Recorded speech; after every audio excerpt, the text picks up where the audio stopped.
ሰላም ጤና ይስጥልኝ እንደምን አላችሁ ተማሪዎች። ዛሬ ደግሞ ስለ ፒውር ሞኖፖሊ ማርኬት እንነጋገራለን። ወደ ትምህርታችን ከመግባታችን በፊት ለቻናሉ አዲስ የሆናችሁ ተማሪዎች የዩቲዩብ ቻናሉን ሳብስክራይብ ማድረግ ይጠበቅባችኋል። እንዲሁም ለጓደኞቻችሁ እንዲደርስ ሼር ማድረግ ይጠበቅባችኋል ማለት ነው። ቀጥታ ወደ ትምህርታችን ስንገባ at the end of this section you will able to ምንድነው የምታውቁት ከዚህ ትምህርት በኋላ price discrimination under pure monopoly market ምንድነው፣ differentiate between demand curve, revenue and cost curve የሚለውን ትለያላችሁ ማለት ነው። በዲማንድ ከርቭ እና በሬቨኑ ማለት ገቢ ማለት ነው፣ ኮስት ከርቭ የዋጋ ከርቭ ግራፊካሊ ያለውን ልዩነት እናያለን። ሾርት ረን ኢኩሊብረም ፊርም ትንተና ታደርጋላችሁ ማለት ነው። ስታርታፕ አክቲቪቲ ለመግቢያ ያክል ኮምፔር ኤንድ ኮንትራስት ፐርፌክት ኮምፒቲሽን ኤንድ ፒውር ሞኖፖሊ ማርኬት ምን ይመስላችኋል? ፐርፌክት ኮምፒቲሽን እና ፒውር ሞኖፖሊ ማርኬትን አወዳድሩ ነው የሚላችሁ። what are the source of monopoly ሞኖፖሊ ልንል የቻልንበት ምክንያት ሶርሱ ምንድነው የሚል ነው። ሞኖፖሊ ማለት is the opposite of the end spectrum of the market model to perfect competition. monopoly firm has no rivals. ስለዚህ ሞኖፖሊ the spectrum of market model perfect competition ተቃራኒ ነው የሚላችሁ። ስለዚህ የዚህ ተቃራኒ ነው። it has no rivals, rather it is the only firm in its industry. there are no close substitute. ሊተካው የሚችል ነገር የለም ለሚያቀርበው ዕቃ ወይም አገልግሎት ማለት ነው። not only does a monopoly firm have the market itself.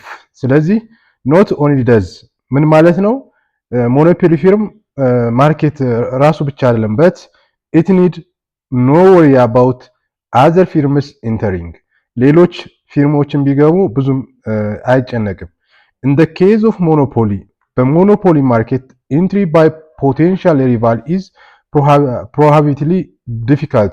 ሌሎች ተቋማቶች ወደ ገበያው ወደ ማርኬቱ ለመግባት ይከብዳቸዋል ማለት ነው። a monopoly does not take the price market price as given. ሞኖፖሊ የገበያ የሰጠውን ዋጋ አይወስድም። it determines its own price. ዋጋ የሚያወጣው የራሱን ላቀረበው ምርት ወይም አገልግሎት ዋጋ ራሱ ያወጣል። it selects from its demand curve the price corresponds to quantity that the firm has to produce in order to earn maximum profit possible. የሚያስበው ትርፋማ ስለመሆኑ ነው። the new entry of new firm which eliminates profit in the long run in the competitive market cannot occur in monopoly model ማለት ነው። a firm that sets or fixes price based on its own decision is called the price setter or maker እንለዋለን። ሞኖፖሊ ምንድነው? ፕራይስ ሴት ያደርጋል። ሴት በማድረግ ይታወቃል ማለት ነው። a firm that acts as a price setter possesses monopoly power. ስለዚህ የትኛውም ተቋም ፕራይስን ሴት የሚያደርግ ሜክ የሚያደርግ ከሆነ ሞኖፖሊ ፓወር አለው ብለን እናረጋግጣለን ማለት ነው። demand, revenue and cost under monopoly market ምንድነው? ከዚህ ትምህርት በኋላ the shape of demand curve under monopoly ምን ይመስላል የሚለውን እናያለን። differentiate the curve the shape of demand curve and under monopoly and perfect market competitive. በፐርፌክት ማርኬት ኮምፒቲቲቭ እና በሞኖፖሊ ማርኬት መካከል ያለውን ዲማንድ ከርቭ ልዩነትን እንመለከታለን ማለት ነው። ስታርታፕ አክቲቪቲ how does the market demand curve behave under monopoly? ማርኬት ዲማንድ ከርቭ behave under monopoly እንዴት ነው ቢሄቭ የሚያደርገው? Do you expect any difference in the shape of the demand curve for the monopoly market structure? ስለዚህ ምንድነው ኤክስፔክት የምታደርጉት ዲማንድ ከርቭ ሼፑ ምን አይነት እንደሚሆን እናያለን ማለት ነው። The demand curve perceived by a perfectly competitive firm is not overall market demand curve for that product. ስለዚህ በፐርፌክት ኮምፒቲቲቭ ፊርም ኦቨርኦል ማርኬት አይደለም ዲማንድ ከርቭ የሚያሳየው ለፕሮዳክቱ ማለት ነው። The firm demand curve received by a monopoly is the same as the market demand curve. ስለዚህ ማርኬት ዲማንድ ከርቭን የሚመስለው ማን ነው? ፐርሲቭ በሚያደርገው ከሞኖፖሊ ማርኬት ነው ማለት ነው። The reason for the difference is that perfectly competitive firm perceives the demand for its product in the market that includes many firms. In effect, the demand curve perceived by perfectly competitive firm is tiny slice of the entire market demand curve. ስለዚህ በፐርፌክት ኮምፒቲቲቭ ያለው ዲማንድ ከርቭ የብዙ ፊርሞች ጥርቅም ውጤት ነው የሚለው። እንደዚሁም ደግሞ ኮምፒቲቲቭ ፊርም ቲኒ ስላይስ ኦፍ ዘ ኢንታየር ማርኬት ዲማንድ ከርቭ። በተቃራኒው ማርኬት ሞኖፖሊ ማርኬት ፐርሲቭስ ዲማንድ ፎር ኢትስ ኦውን ኢትስ ፕሮዳክት ኢን ዘ ማርኬት ዌር ዘ ሞኖፖሊ ኢዝ ዘ ኦንሊ ፕሮዲውሰር። ራሱ ብቻ ምርት ስለሚያቀርብ ብቸኛ ነው ማለት ነው። የዛኛው ብዙ ፊርሞች ምርት ሊያቀርቡ ስለሚችሉ ማለት ነው። ግራፊካሊ እንመልከት። ፐርፌክት ኮምፒቲተር ዲማንድ ከርቭ ሆሪዞንታል ነው ብለናል ከዚህ በፊትም። ፐርሲቭድ ዲማንድ ከርቭ ሊያደርግ የሚችለው የብዙ ፊርሞች ፕሮዳክት ስለሆነ ማለት ነው። and it makes its own slice of entire market demand ስለሆነ ማለት ነው። በሞኖፖሊስት ግን ትክክለኛውን የዲማንድ ከርቭ ምስል ይይዛል ማለት ነው። ይሄም ደግሞ ሞኖፖሊ ራሱ ሞኖፖሊ ማለት አንድ የሆነ ኦንሊ ራሱ ብቻ የሚያቀርበው ፕሮዳክት ስለሆነ በዚህ ምክንያት በፐርፌክት ኮምፒቲተር እና በሞኖፖሊስት ማርኬት ዲማንድ ከርቭ መካከል ያለውን ልዩነት በቀላሉ መረዳት እንችላለን ማለት ነው። ስለዚህ ይህን ይመስላል። as shown in figure 2.1.1 the perceived demand curve for monopolist receives the demand curve that it faces to be the same as the market demand curve. Monopolist market demand curve ነው which for the most goods downward sloping. ስሎፑ ምንድነው? ዳውንዋርድ ነው ማለት ነው። አይተነዋል። ስለዚህ ስሎፑ ይህን ዳውንዋርድ ስሎፒንግ ነው በሞኖፖሊስት ማርኬት ማለት ነው። Thus, if the monopolist chooses high level of output QH, it can charge only a relative low price P1. Conversely, if the monopolist chooses the low level of output, it can charge the higher price PH ማለት ነው። ስለዚህ ይህን የምናይበት ምክንያት ሃይ አውትፑት ያ ማለት ሃይ አውትፑት በሚኖርበት ሰዓት ይሄኛው ፕራይስ ሴት ሎወር P1 ላይ ይሆናል ማለት ነው። እንደዚሁም Q1 ፕሮዳክት አውትፑት ሎው ሲሆን ፕራይሱ ምን ይሆናል? PH ይሆናል ማለት ነው። ይሄንን ይመስላል ማለት ነው። ስለዚህ ኢንቨርስ ነው ማለት ነው። ኳንቲቲ ሲጨምር ፕራይስ ይቀንሳል፣ ፕራይስ ሲጨምር ኳንቲቲ ይቀንሳል ማለት ነው። The challenge for the monopolist is to choose the combination of price and quantity, the market profit. The marginal revenue curve for monopolist always lies between the market demand curve. Shown in figure 1.12, the monopolist marginal revenue and the demand curve have the same vertical intercept. As output increases, marginal revenue decreases twice as fast as demand. So the horizontal intercept of marginal revenue is halfway to the horizontal intercept of the demand. This because when the market demand curve is conditional, the marginal revenue curve for the monopolist lies between beneath the demand curve ከዲማንድ ከርቭ በታች ይሆናል ማለት ነው። ስለዚህ እዚህ ጋር የምንመለከተው ማርጂናል ረቨኑ ማለት ነው። ዲማንድ ከርቭ ሞኖፖሊስት ማርኬት ይሄ ነው የሚመስለው። ስለዚህ ቤኔዝ ማለት ከዲማንድ ከርቡ በታች የሚታየው ይሄ ማርጂናል ረቨኑ ማለት ነው። ስለዚህ ግራፊካሊ ይሄን ነው የሚመስለው። አክቲቪቲ 1.3 why monopolist marginal revenue always less than the price. The shape of the total cost curve, average cost curve and marginal cost curve confronting a monopolist are the same as faced by perfectly competitive firm. ስለዚህ የቶታል ኮስት ከርቭ አቨሬጅ ኮስት ከርቭ ኤንድ ማርጂናል ኮስት ከርቭ ኮንፍሮንት የሚያደርገው የሞኖፖሊስት ከፐርፌክትሊ ኮምፒቲቲቭ ፊርም ጋር ተመሳሳይ ነው ማለት ነው። the cost curve means that total cost, average cost and marginal cost have their typical shape as discussed in perfectly competitive market. Total revenue by contrast is different from perfectly competitive. ስለዚህ ከሚለየው ማን ነው?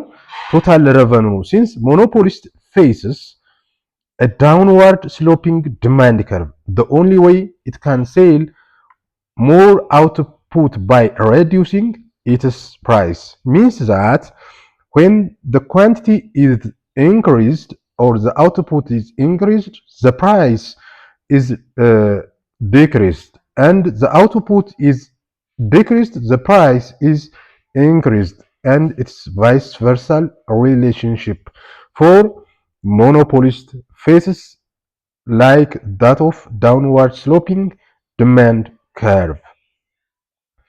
It is assumed that the shape of the cost curve confronting monopolists are those faced by the perfectly competitive firm means that the total cost, the average cost and marginal costs are the same as the like monopolist cost, which is the same as perfectly competitive firm. Most will have low marginal cost at low level of production. When the producer produces low output, the marginal cost of that firm is low, reflecting that the fact that the firm can take advantage of efficiency opportunity as they begin to grow. The marginal cost gets higher as the output increases. It is direct relationship, the marginal cost with the output produced by the monopoly market of the firm. Having looked at the monopolist cost curve, let's as goes the equilibrium analysis of monopolists in the short run. Short run equilibrium under monopoly. ምንድን ነው የሚለው? At the end of this section, you will understand way of determining equilibrium price and output monopoly market. Examine the kind of profit the monopolist can earn through market manipulation.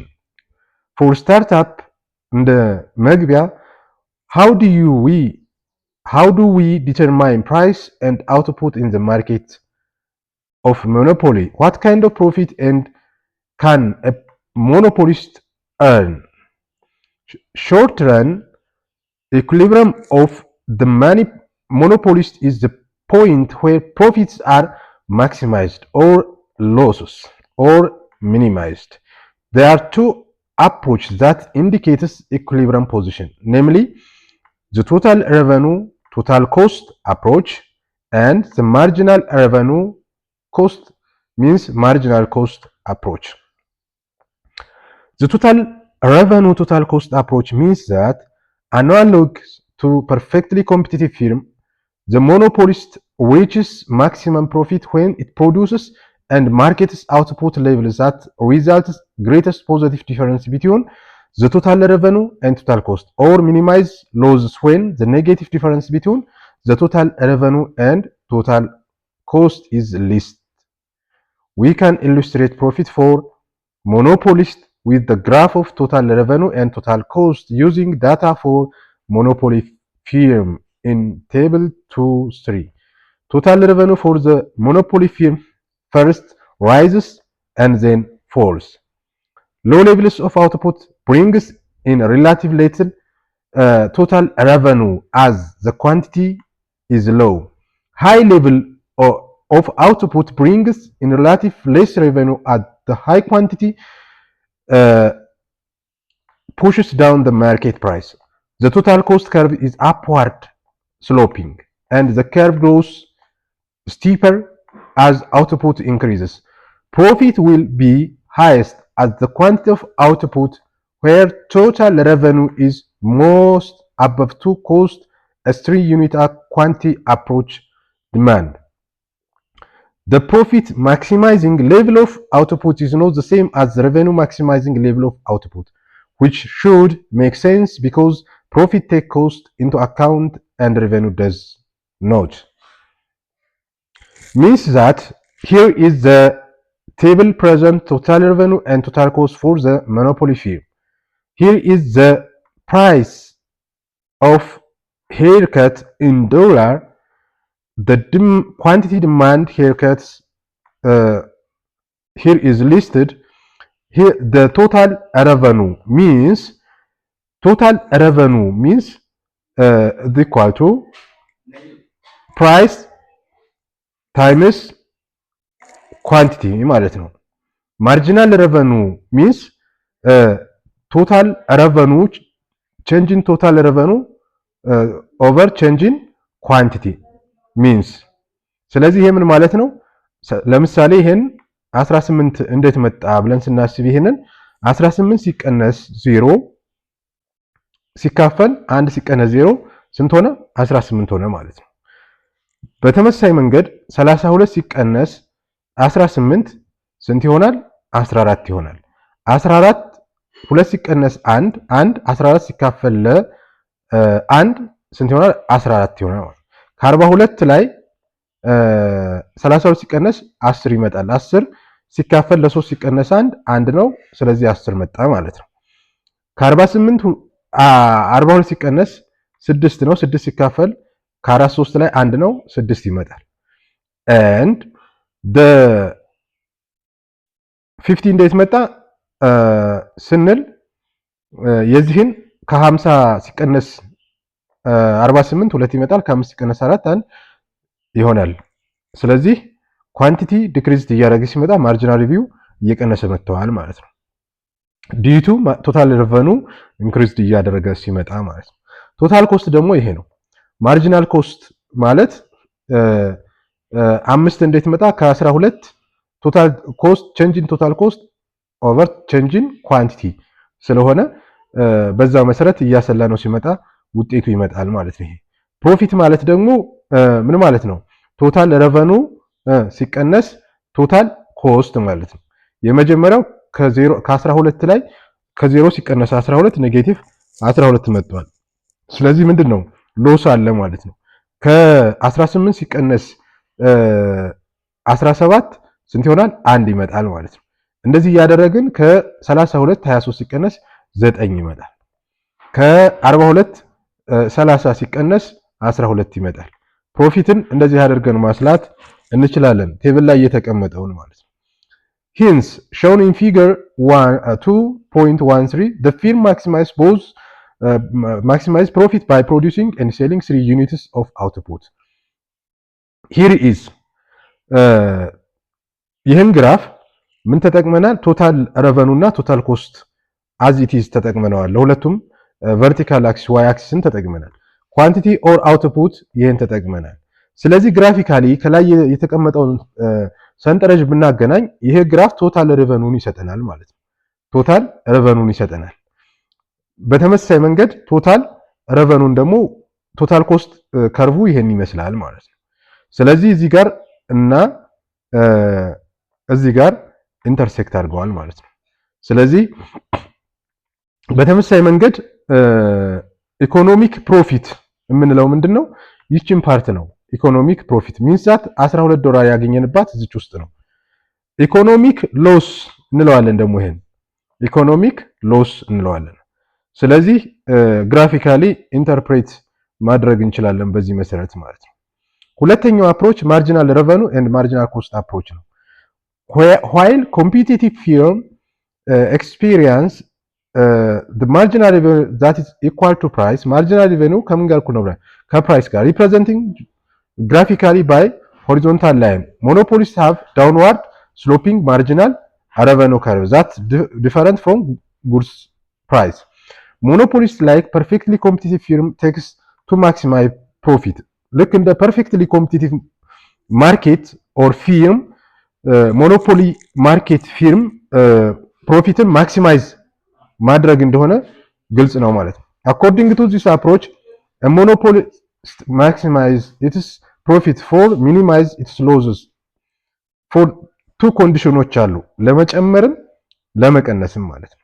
ስለዚህ አንደኛው ኮንዲሽን ማርጂናል ኮስት ኢኳል ቱ ማርጂናል ሬቨኑ ነው። the slope of the marginal cost is greater than the slope of the marginal revenue at the point of equality. ሂር ኢዝ እንመልከት። ማርጂናል ሬቨኑ እና ዲማንድ ከርቭ ሞኖፖሊስት ቅድም አይተነው ስለነበር ይሄን ቤኔዝ ብለን ከታች ማርጂናል ሬቨኑ አለ። ስለዚህ ይሄንን እንትን ስንሰራ የቶታል ሬቨኑ ከርቭ የሚሰጠን ይሄንን ነው። ይሄን ሲሰጠን ስለዚህ ሎስ ወይም ጌይን መኖሩን በዚህ ልናረጋግጥ እንችላለን ማለት ነው። በዚህ ከላይኛው ፊገር ምንድነው የምንረዳው? ፊገር 15 average revenue is the average revenue curve and the MR the marginal revenue curve. The average revenue curve falling, the marginal revenue curve lies below the average revenue curve ማለት ነው። average revenue ምን ፎል ያደርጋል ይቀንሳል። እንዲሁም ማርጂናል ከርቭ ደግሞ ከአቨሬጅ ሬቬኑ ስር ይሆናል ማለት ነው። the monopolist is equilibrium at E point here point in እንመልከት። E point means ይቺ ማለት ነው። ማርጂናል ሬቨኑ ኢኳልስ ማርጂናል ኮስት ማርጂናል ሬቨኑ የት ነው? ማርጂናል ኮስት ይሄ ነው። ማርጂናል ሬቨኑ ደግሞ ይሄ በቀይ መስመር ተሰምሮ እንትን የሚለው ማለት ነው። እዚች ፖይንት ላይ ማርጂናል ኮስት እና ማርጂናል ሬቨኑ ኢንተር ስለሚያደርግ እኩል ይሆናል። the monopolist produces OM units of output and fixed price at OP. At OM output the average revenue is MS and the average cost is MT. Therefore, the profit for unit is marginal S MS minus MT is equal to TS. The total profit, average profit, TS, total profit, that is multiplied by output OM, which is equal to HTSP. The monopolist is in the equilibrium at point E and produces OM output at which it's earning maximum profit ማለት ነው። እንግዲህ ኤምኤስ ማለት ከዚህ ተነስተን ይሄኛውን ማለታችን ነው። ቲኤስ ማለታችን ደግሞ ከዚህ ተነስተን መልሰን ወደ ላይ የምንሄድባት ፖይንት ማለት ነው። ኦኤም የምንለው ደግሞ ከዚህ ተነስተን ወደዚህ የምንሄድበት ማለት ነው። ቲኤስ ብለናል። ስለዚህ ኤችቲኤስፒ ኤችቲኤስፒ ይቺን ፖይንት ማለት ነው። ይቺ ፖይንት ኢኳልስ ትሆናለች ማለት ነው። ከማን ጋር? ከቶታል ፕሮፊት አቨሬጅ ፕሮፊት ማልቲፕላይድ ባይ ዘ አውትፑት ኦኤም ማለት ነው። ቲኤስ ሲባዛ በአውትፑት ኦኤም ማለት ነው። ስለዚህ በዚህ መሰረት ማክሲማይዝ ፕሮፊት ማድረግ እንችላለን። as in perfect competitive there are three possibilities for a firm equilibrium in monopoly. There are the firm earns normal profit if the average cost equals the average revenue ምን ማለት ነው? ይሄን መያዝ ያለብን in as perfectly competitive there are three possible firms equilibrium in monopoly ማለት ነው። ልክ እንደ perfectly competitive ማርኬት ሶስት ነገሮች ለሞኖፖሊም ይሰራሉ። ያ ማለት ምንድነው? normal the firm earns normal profit if the average cost equals the average revenue. It earns super normal profit if the average cost is less than the average revenue. It occurs losses if the average cost is greater than the average revenue ማለት ነው። እነዚህን ሶስት ነገሮች በሚገባ ማወቅ ይኖርብናል ማለት ነው። ስለዚህ ለዛሬ እዚህ ጋር ይበቃናል። የሚቀጥለው ስለ ፕራይስ ዲስክሪሚኔሽን አንደር ሞኖፖሊ የሚለውን እንማማራለን። የዩቲዩብ ቻናሉን ሰብስክራይብ፣ ላይክ እና ሼር ማድረግ እንዳለባችሁ